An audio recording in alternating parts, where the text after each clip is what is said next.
कैसे है सब जी? खातिन साथ कॉमेडी ग्लैडिएटर्स के भी और इस नॉन गजलिया बादशाह सलामत के साथ आप देख रहे हैं सुपर ओवर।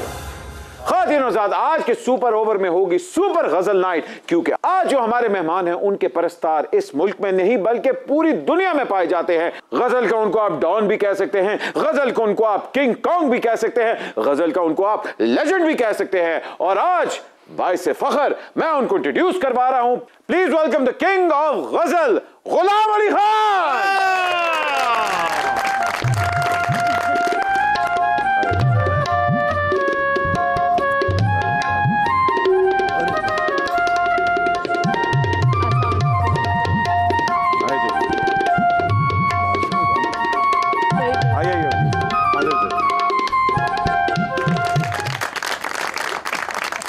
लॉरी गेट तो तुसी एंट्री मारी है, अस्सलाम वालेकुम, वेलकम। और आप आए हैं, बताएं क्या खाएंगे? ए कीमे वाले नान, ए परोंठे, ए बूंग, ए निहारी, ए हरीसा, खद दसो। ये तुसी खा सकते हो।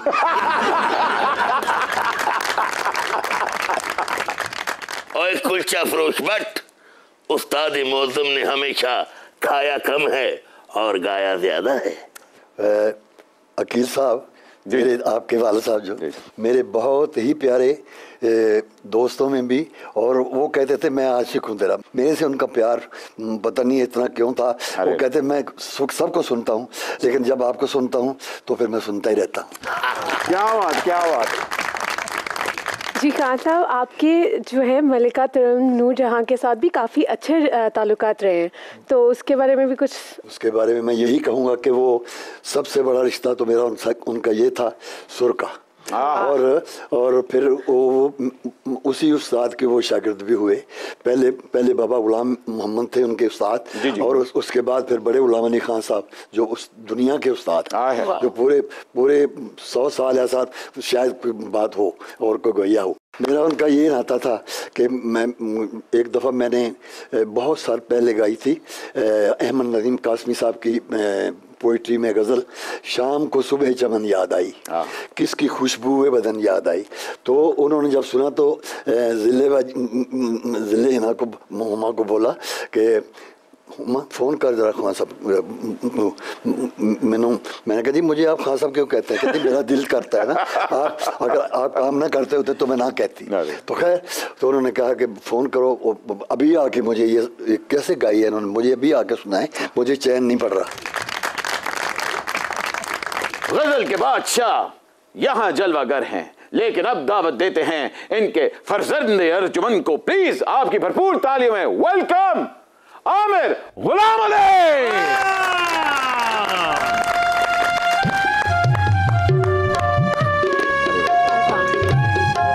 कैसे हैं?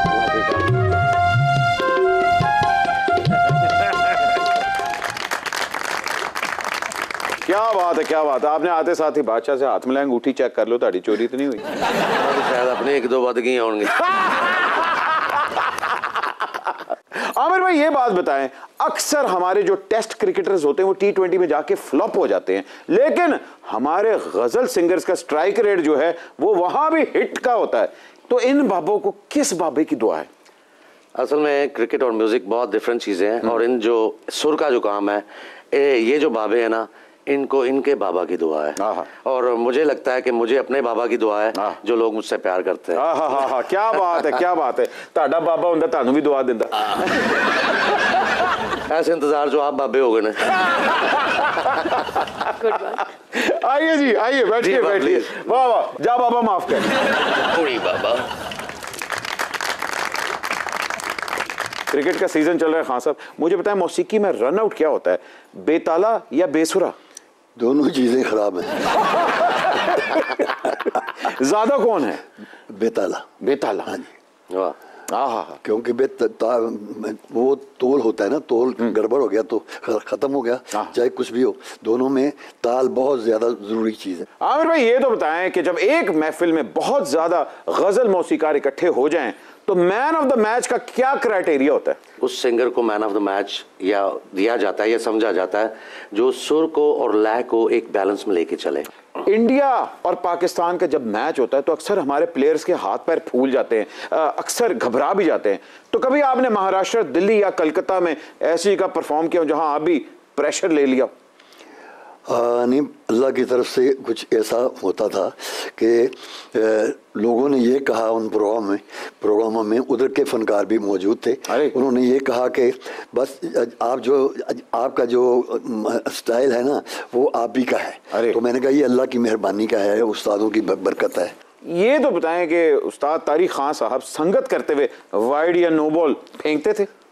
वो हर तरह से बिल्कुल ये भी बॉल भी फेंकते थे और लय में वो भी बहुत लयदार आदमी है। और मेरे साथ वो उसको झिझक नहीं आती थी बजाने में। अच्छा। वो कहता था कि मैं अगर कोई ठही अपने मन को आगे रख के और अपने ज़हन को या हाथ को आगे रख के बजाया है तो सिर्फ आपके साथ मैं बहुत खुले दिल से बजाया। क्या बात। खान साहब, खुदा हम बचपन से ही आपके बहुत बड़े परस्तार हैं। आज आप हमारे रूबरू हैं, हमारे दिल की तमन्ना जागी है। हम सारी रात तानसेन को जगाए रखा और सुबह उठते ही हमने मलकू से अंतरा बनवा के आपके सामने पेश करना चाहते हैं। वाह, और जगराते चाहे हो जो काम हो जाते साजिंदो, मेरे साथ तुम भी खान साहब से इजाजत लो। इजाजत है सर? बस थोड़ी सी है।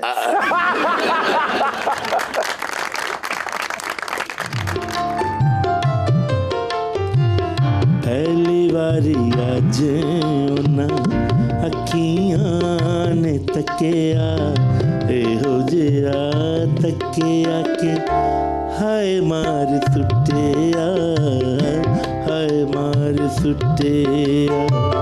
पहली बारी अज उन्ना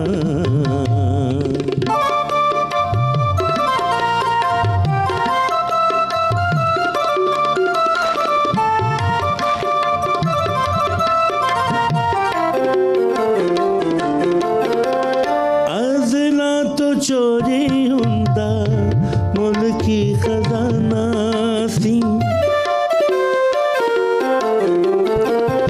अज़ना तो चोरी हुंदा मुल्की खजाना सी। हर PM दाद लई रवाना सी। हाय महंगाई वाला बंद ऐसा फटिया, एहो जिहा फटिया के हाय मार सुटिया, हाय मार सुटिया। पहली बारी अज उन्ना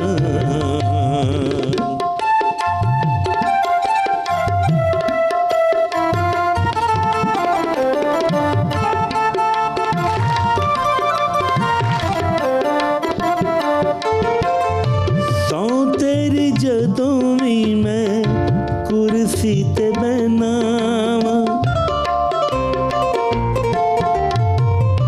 सौ तेरी जदों भी मैं कुर्सी ते बैनावा। आर्डर में उदों किसे और कोलों लेना, पालिश दा नवां ढंग तूं मैनू दसिया, एहो जिहा दसिया के हाय मार सुटिया, हाय मार सुटिया।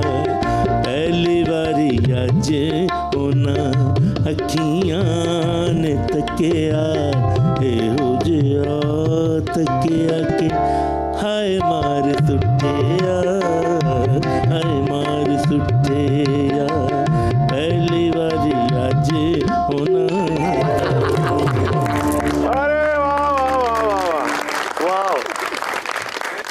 खान साहब, इस पानी वाले तालाब रिहायशी बादशाह सलामत को कितने नंबर देंगे? बस 10 नंबर दे दो। अच्छा। आमिर भाई, आप क्या कहेंगे ऐसे बादशाह सलामत की परफॉर्मेंस पे? बादशाह सलामत का पता कराना पड़ेगा। शक हो रही है बादशाह। आमिर जी, सियासत में वरासत एक ताना है, लेकिन सकाफत में वरासत को बाइसे फ़ख्र समझा जाता है। ये क्या तज़ाद है?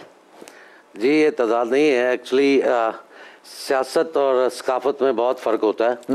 और बट साहब सियासत शायद बिना सीखे भी की जा सकती है, सकाफत बिना सीखे नहीं की जा सकती। अरे वाह खान साहब, जब आप और मेहंदी हसन साहब गजल सरा हुआ करते थे तो ये सकाफती स्टॉक एक्सचेंज दा रेट कौन खोलता सी?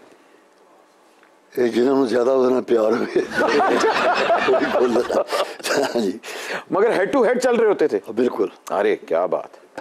असल में सारा कुछ हमने अपनी जिंदगी में पहले तो अपने काम को प्यार किया, बाकी रेट वेट तो सब उसके पास है। इकट्ठे भी हम 3 महीने का टूर था हमारा, उसमें इंग्लैंड था और कनाडा और अमेरिका टूर किया 3 महीने का। तो उस वक्त ऐसा होता था कि हॉलों के खिड़कियां टूट जाती थी। जब मेहंदी हसन साहब को शहंशाह गजल का ऑनर मिला तो आपने उनकी शहंशाही कबूल की या आदम एतमाद की तहरीक पेश की?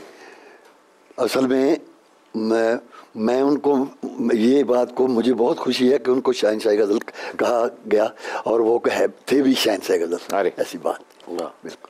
और अल्लाह का शुक्र है हमने ज़िंदगी में इकट्ठे प्रोग्राम बहुत किए हैं। और मुझे कहते होते थे जब प्रोग्राम ख़त्म होता था तो घर वापस होटल में जाते थे तो मुझे कहते थे यार गुलाम अली भाई मुझे बहुत खुशी होती है, आपको लोग बहुत प्यार करते हैं। अरे तो मैंने कहा जी ये आपकी दुआएं हैं, बड़े हमारे एज में भी हमसे बड़े थे, फनकार भी बहुत बड़े थे। तो लेकिन उन्होंने कहा कि नहीं आपको भी मैं तस्लीम करता हूँ। मैंने कहा क्या बात है। और यही तो आप दोनों का बड़ापन है कि आप दोनों ने एक दूसरे को इतनी मोहब्बत की। और एक बट साहब मैं एक बात ऐड ऑन करना चाहूँगा कि अमेरिका में शोज़ थे, खान साहब और मेहंदी हसन खान साहब का इकट्ठा था वो शो। तो हम बहुत छोटे थे उस वक्त, तो मैं साथ था उस वक्त। तो बड़ा एक चीज़ बड़े मुझे इम्प्रेस की उस टाइम पे कि जब मेहंदी हसन खान साहब स्टेज पे जाते थे तो अब्बा उनके लिए अनाउंसमेंट करते थे कि शहंशाह गज़ल मेहंदी हसन खान साहब आ रहे हैं, आप उनके लिए क्लैप करें। तो जब वो स्टेज पे होते थे वो अब्बा को बुलाते थे, वो कह रहे थे कि अब शहंशाह गज़ल गुलाम अली आते हैं, आप उनके लिए क्लैप करें। तो ये रियल आर्टिस्ट की जो है निशानियाँ और पहचान होती है कि वो एक दूसरे को उतनी ही रिस्पेक्ट और उतना ही अदब और उतना ही प्यार देते हैं। मेहंदी हसन साहब शहंशाह गज़ल, बादशाह, आप बादशाह गज़ल। जगजीत साहब की नहीं, वो भी बहुत अपने काम को प्यार से करते थे।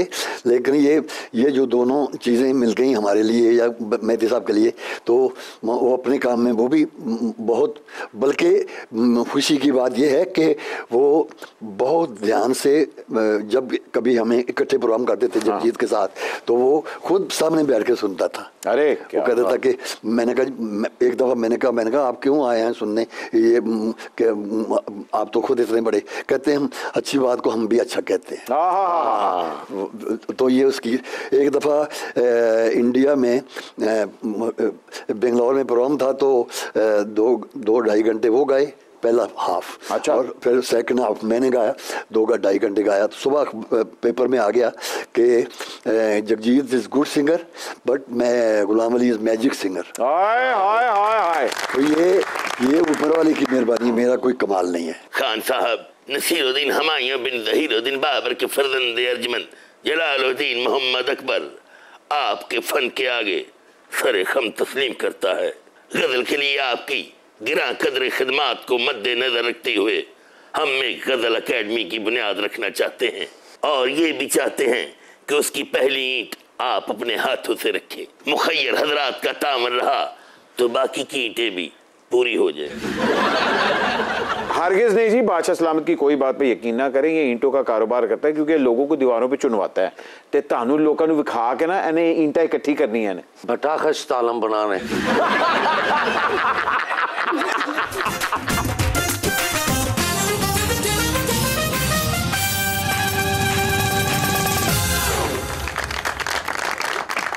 अरे वाह वाह वाह नुसरत आरा, आप फिर आ गई आज। गजल की महफिल जमी हो और परवाने ना आए, ये कैसे हो सकता है? क्यों खान साहब?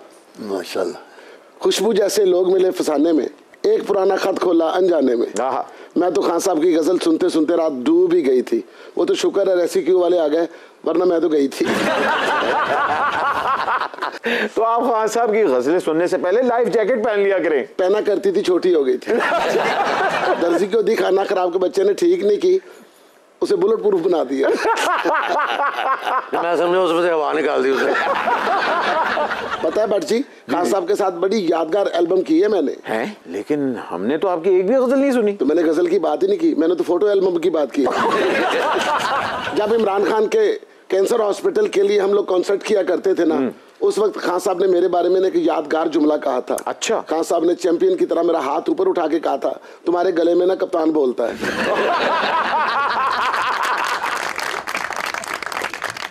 ओ यार, ये बात है कि गले में भगवान बोलता है, अपनी तरफ से बना लिया, गले में कप्तान बोलता है। जब से मेरे गले में कप्तान बोलने लगा ना, मेरी सारी गजलें उल्टी हो गई हैं। मेरा गला भी बैठ गया और मेरा पट्ठा भी बैठ गया और गजलों के बोल भी खराब हो गए। हंगामा है क्यों बरपा, तब्दीली जो कर ली है। चुपके चुपके शहबाज गिल का रोना याद है। क्या कह रहे? हम तेरे शहर में आए हैं तब्दीली लेकर, वो था अक्सरियत के साथ। वैसे खातब के साथ ना आपको गाना चाहिए था। मैंने तो बड़ी कोशिश की थी, लेकिन माशाल्लाह खान साहब उस वक्त अमिताभ बच्चन से भी ज्यादा मसरूफ थे। उनके पास टाइम ही नहीं था। अभी भी नहीं है। जब पता ठा फिल्म बनी थी, मेरी खान साहब के साथ ना गायबाना ठा धुनी चल रही थी। अच्छा। सुना नहीं है, निचंबे दिए बंद के लिए, वो खान साहब ने मुझे सोचकर गाया था। और जाने दे, ये गाना शाहिद और जीना पे पिक्चराइज है। और क्या पिक्चराइज हुआ है? बट रोगनी नान खा खा के ना तेरा कोलेस्ट्रॉल लेवल ना बहुत हाई हो गया, तेरी अकल भी बंद हो गई है, तेरी सोच भी थल्ले आ गई। अच्छा। तेन ये नहीं पता कि गल की सी, शाहिद ते ते रोजीना दे उत्ते पिक्चराइज होया सी, जो तो खान साहब ने गाया सी, सोच मैनू ही रह सन। अरे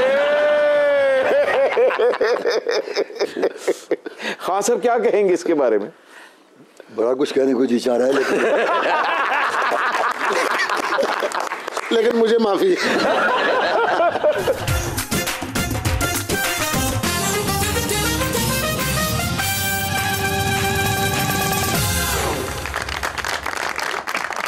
अब जंगू भाई एवं परेशान है, मैं तेन कह रहा ना खान साहब नाल मेरी डील हो जासी, मैं इंशाअल्लाह ताला उन्हां दी गज़लां दे राइट्स भी ले लेसा ते आलमी अदालत तो तेन वुमेन राइट्स भी ले देसा।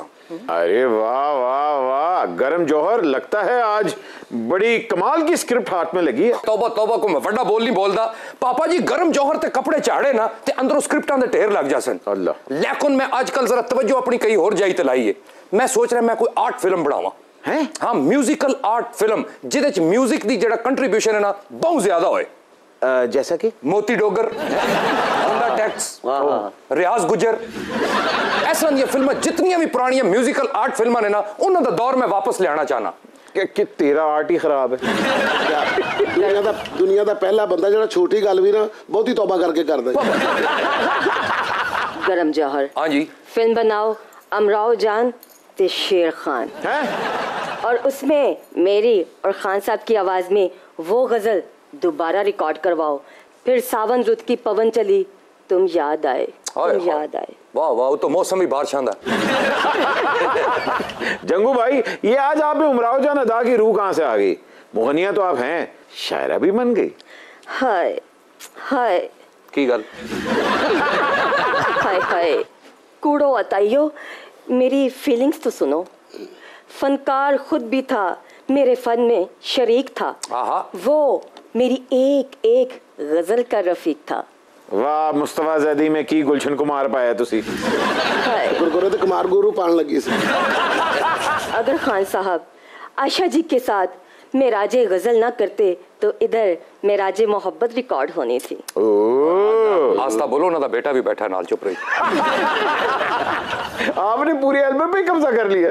कुलचों के पांजे पर अपनी कॉन्स्टिट्यूएंसी बेचने वाले बट तुम क्या जानो, मोहब्बत और एल्बम बाजी में सब जायज है।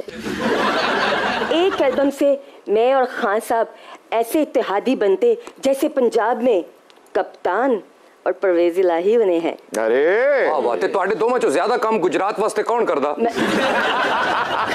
ये जो परवेज इलाही और कप्तान वाली रेशो बता रही ना, इस हिसाब से आपकी सिर्फ एक ही गजल होनी थी। हरीसे की एक प्लेट पे अपनी सियासी नजरियात बेचने वाले बट तुम्हें क्या पता हो, हुकूमतें और गजलें मिश्र मेल से ही बनती हैं। खान साहब, क्या आप ये जंगू भाई से इत्तेफाक रखते हैं? मेरा ख्याल रखते हैं। तो ये जरा बताएं कि मिश्र मेल होता क्या है? मिश्र मेल ऐसा होता है कि वो कुछ रागों के को मिक्स करके तो वो लफ्ज़ों की हैसियत समझ के तो उनको राग 2-3 मिला के बनानी पड़ती है ट्यून। जब सावन रुत की पवन चली, इस पे डोमिनेटिंग राग कौन सा है? हाँ, इसमें सिंधी भैरवी है। सिंधी भैरवी। ये तो आपने समझा दिया कि पॉपुलर गजलें बनाने के लिए मिश्र मेल करना पड़ता है, हुकूमतें बनाने के लिए भी मिश्र मेल करना पड़ता है। मुझे समझ नहीं आती। मेरे ख्याल में मिशल मिलाप करना पड़ता है। एक छोटा सा मिश्र में, मेरा मतलब छोटी सी ब्रेक लेते हैं, ब्रेक के बाद अभी हाजिर हो रहे हैं। आप देख रहे हैं super over.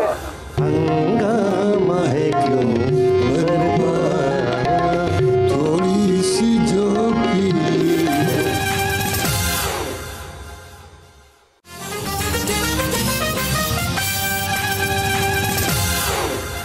Ji welcome back from the break. आप देख रहे हैं सुपर ओवर। क्या ये गजल सहाफी आपसे सुनते रहे? बिल्कुल, कौन नहीं सुनता रहे।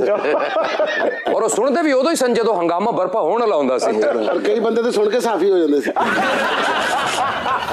असल विच भट्ट जी माड़ी ते सत्यजीत रे दी शुरू तो बहु लगी है। अच्छा, पूछो क्यों? जिस तरह खान साहब गजलों की मिश्र मेल कर देन, मैं इं फिल्म की मिश्र मेल करना चाहना।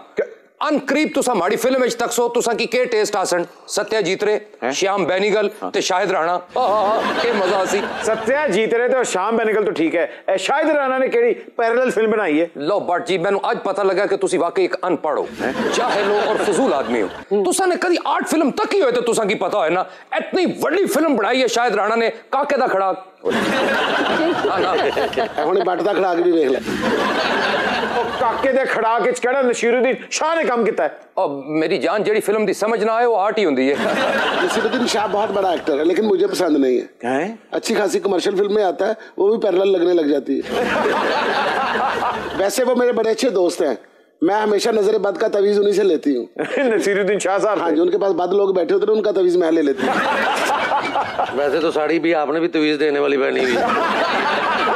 खाने आजम असल विच गल पता है कि अनु मुल्क को मैं तुसा नी गजलां कोल बैठ के कंपोज करवासा, लेकिन शायर में लैसा पापे गुलजारे की। हाय हाय, मेरा कुछ सामान तुम्हारे पास पड़ा है, वो लौटा दो। तो लौटा दें, कब लौटाएंगे? फिर से पड़ा है आपके पास 9mm पिस्तौल, 116 देसी गोलियां, 116 चांद की रातें और तुम्हारे कांधे का तिल।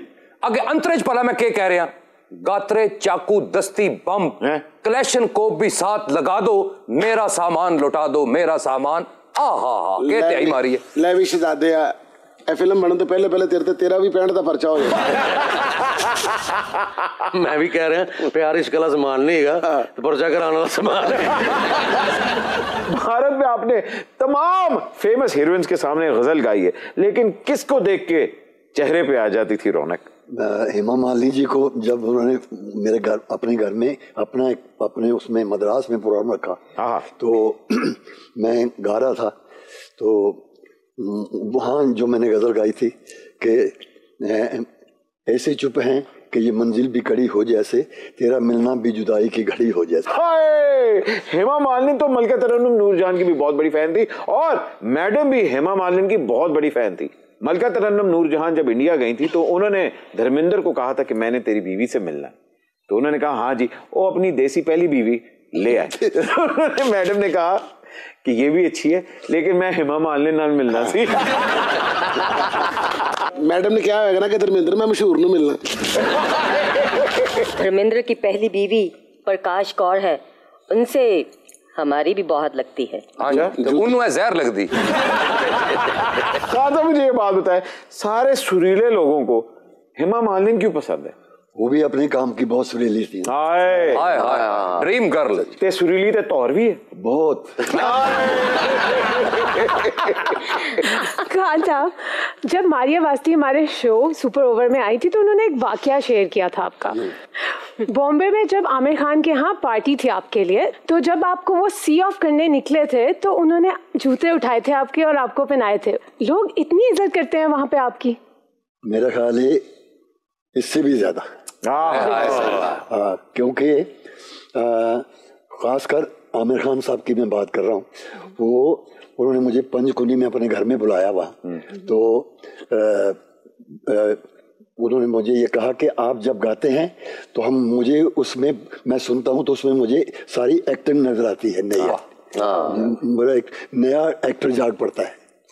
और प्यार से मैं थोड़ा सा बताना चाहूँगा कि मैं भी साथ था खान साहब के लिए, वहाँ पे न्यूयॉर्क की उन्होंने महफिल रखी थी खान साहब के लिए, तो पंचगनी में उनका भट्ट साहब वहाँ पे अपना एक फार्म हाउस है, तो उन्होंने जब मैंने देखा उनको कि इतना बड़ा star Aamir Khan the perfectionist, तो जब खान साहब खाना खा रहे थे तो लिटरली मैंने आई हैव सीन, मतलब मैंने अपनी आंखों से देखा है कि वो बंदा चावलों का ट्रे लेके ऐसे जैसे वेटर खड़ा होता है खड़ा हुआ खान साहब के लिए जूते सीधी कर दी, इसीलिए वो आमिर खान है आज। वाह। और जब खान साहब गा के जब महफिल खत्म हुई तो खान साहब जब उठे तो उनको जाके कहता है, खान साहब आज आपका गाना सुन के मुझे अपनी एक्टिंग में से कई नई चीजें मिली हैं। अरे वाह। नहीं होते हर किसी की इज्जत करते हैं। जो नुसरत जी गए ने 3 दिहाड़े ते इन्हां कोलों जुत्तियां चुकवाइयां उन्हें। मैं खरीद बहुत लईयां सन।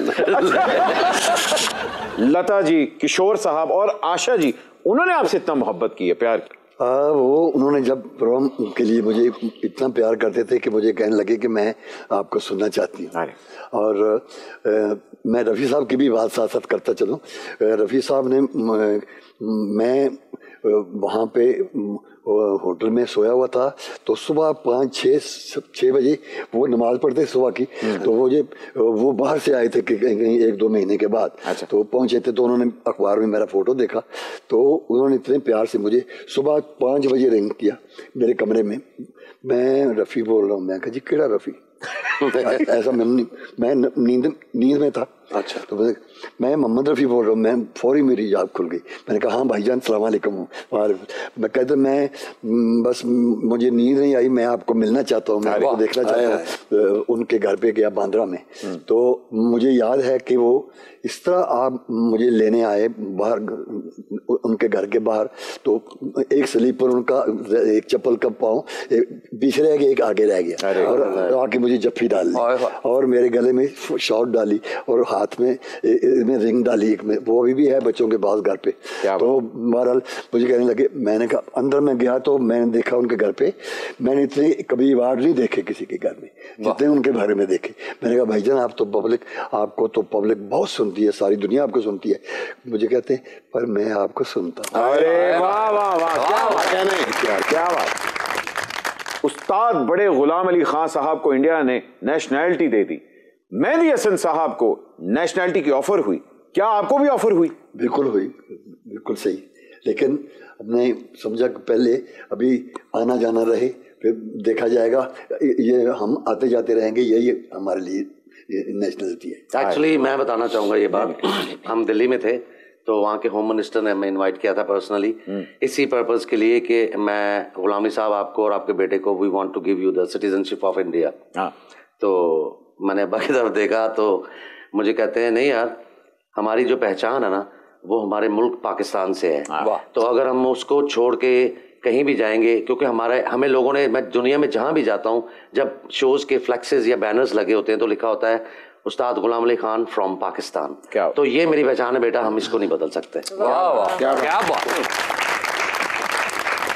खान साहब, शहरियत तो बहुत मामूली सी चीज है, ये पूरी सल्तनत, ये तख्तो ताज, ये शाही महल आपके लिए हाजिर है। फने मौसीकी के लिए आपकी जो खिदमत है, हम बहसियत कौम IMF के साथ साथ आपके मकरूज हैं। क्या बात। वाह वाह वाह। बादशाह सलामत खान साहब ते IMF दोवां च फर्क है। कैसे? तुसी तको IMF असां की कर्जा दे के बाद विच साडा खून चूसदा है ते खाने आजम पिछली अद्धी सदी तो सुरीली मौसीकी सुना सुना के लोगों दा खून वधा रहे। बादशाह सलामत तेरी भी समझ नहीं आती, हर बंदे ਨੂੰ ਕਹੇਗਾ ਮੇਰੇ ਕੋਲ ਇਹ ਲੈ ਲੈ ਉਹ ਲੈ ਲੈ, ਤੈਨੂੰ ਜਾਇਦਾਦਾਂ ਦੇਤੀਆਂ ਨੇ, ਘੰਟਾ ਬਾਰਿਸ਼ ਪਵੇ 2 घंटे अपने घरों पानी काटदा। फादी नौजाद का ही मत जाएगा, एक छोटी सी ब्रेक के बाद अभी हाजिर हो रहे हैं, आप देख रहे हैं सुपर ओवर। काफी सुरीला है की नाम राशिकल जैक्सन।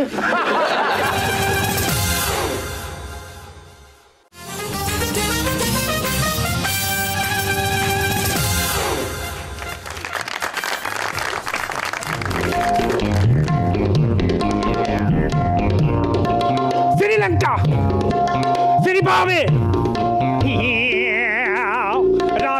ससी दी आई, अगे क्या एक होर कवर आई, राह विच कबर ससी दी आई, कबर फटी विच आवाज आई, ठंड लगदी है मैनू, ठंड लगदी, ठंड लगदी है मैनू, ठंड लगदी, ठंड लगदी है मैनू, ठंड लगदी, ठंड लगदी है मैनू। वाह वाह वाह वाह वाह, मजा ते आया, उसी हले दे उत्ते नमक नहीं पाया।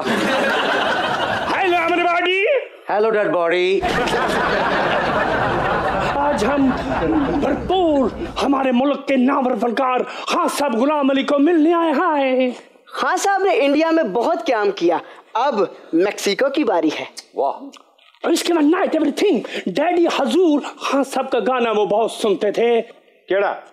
मेरे शौक दा नहीं इतबार तैनू, आजा वेख मेरा इंतजार, आजा मेरे शौक दा नहीं इतबार तैनू। ना ग्रैंडफादर के शौक पे किसी को एतबार था और ना इनके वादे पे। खान साहब आप मैक्सिको चलिए, हम आपको शहरियत भी देंगे और मैक्सिको लिबर्टी चौक में आपका स्टैचू ऑफ लिबर्टी भी लगवाएंगे। मैंने डिफेंस रहने दियो आगे जो लग एलविस प्रेस्ली जाते हुए कह गए थे, मेरा पीछे पीछे तू भी आ जी। एलविस प्रेस्ली जाती दफा कह गए थे कि मेरे बाद गुलाम अली खान साहब आएंगे, उनको अपना उस्ताद मान लेना। और आज हम आपके सामने सिलेंडर करने आए हैं, बल्कि मुकद्दर का सिलेंडर। लोग हमारे कैसीनो, कैफे और क्लबों में आकर शरबत पी के हंगामा भरपा करते हैं। एक मर्तबा हमारे कैसीनो में आए और लोगों से कह दे, हंगामा है क्यों भरपा, थोड़ी सी जो पीली है, हंगामा है क्यों भरपा, थोड़ी सी जो पीली है, डाका तो नहीं डाला, डाका तो नहीं डाला, चोरी तो नहीं की है, हंगामा क्यों भरपा, थोड़ी सी जो पीली है,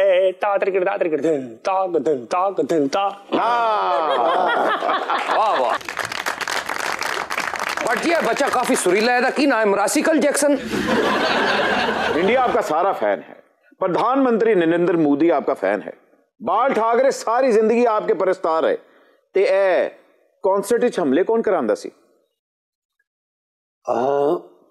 ये उनका अपना काम था, उनका प्रोफेशन था। अच्छा।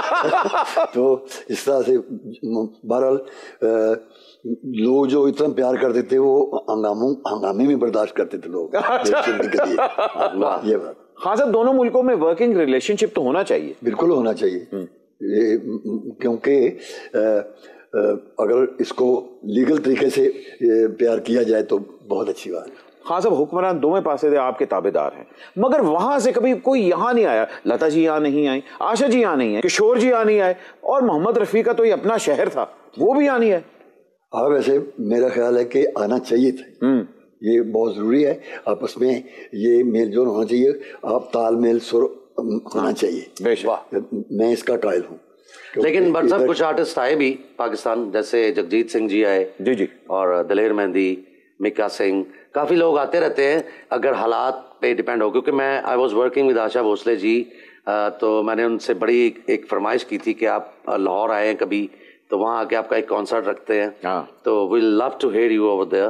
तो मुझे कहते थे हाँ तुम बुलाओगे तो ज़रूर आएंगे। थोड़ी सी एक्चुअली थोड़ी सी मैं जहाँ पे देखता हूँ ना कि सिक्योरिटी थोड़ी सी प्रॉब्लम्स की वजह से वो लोग थोड़ा सा हेजिटेट करते हैं, but they really want to come. ले किथे मीका सिंह ते किथे लता मंगेशकर, खैर जो भी है जी, 100 बिस्मिल्लाह, आए जरूर आए। गुलाम अली साहब, आपने ये गजल किसके लिए गाई थी? वो तेरा कोठे पे नंगे पाँव आना याद है। ये गाड़ी तो रेडियो के लिए थी, लेकिन कोई उस वक्त कोई सामने नहीं थी।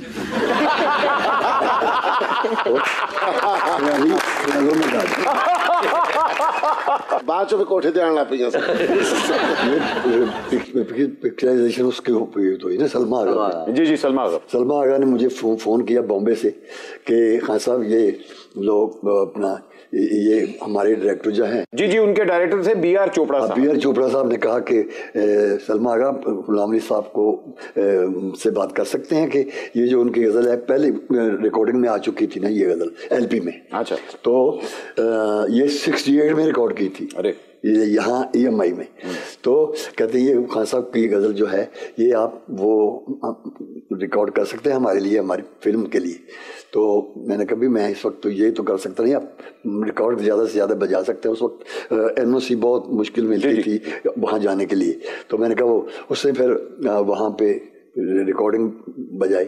उसके बाद फिर वो गज़ल ऐसी उन पे उस फिल्म में सेट हो गई कि मैंने यकीन माने आप, एक जो अंग्रेज़ है ना काले लॉस एंजल्स के जी उससे मैंने सुना चुप कह आज दिन ऐसा बोला होता इतनी यानी चीज़ को। तो वो सलमा आगा मुझे कहती है कि आप ये हमें बाद में जानते हैं, पहले चुपके को जानते हैं। क्या ऐसा ही। तो ये अल्लाह की मर्जी होती है, सब कुछ का उसी मेहरबानी। लेकिन जाते जाते हमारी ट्रेडिशन बरकरार रखते हुए एक दफा फिर गुलाम अली साहब एंड आमिर गुलाम अली।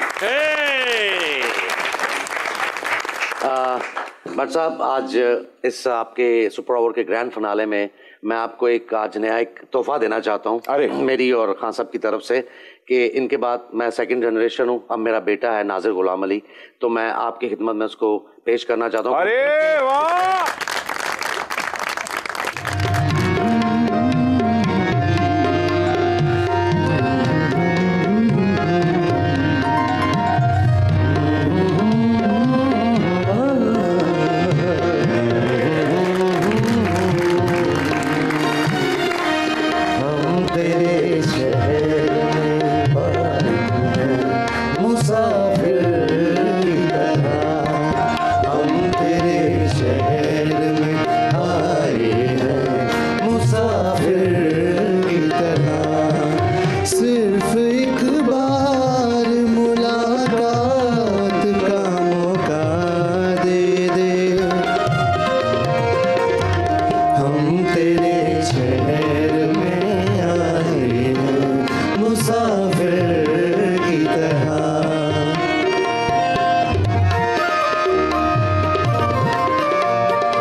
मुसाफिर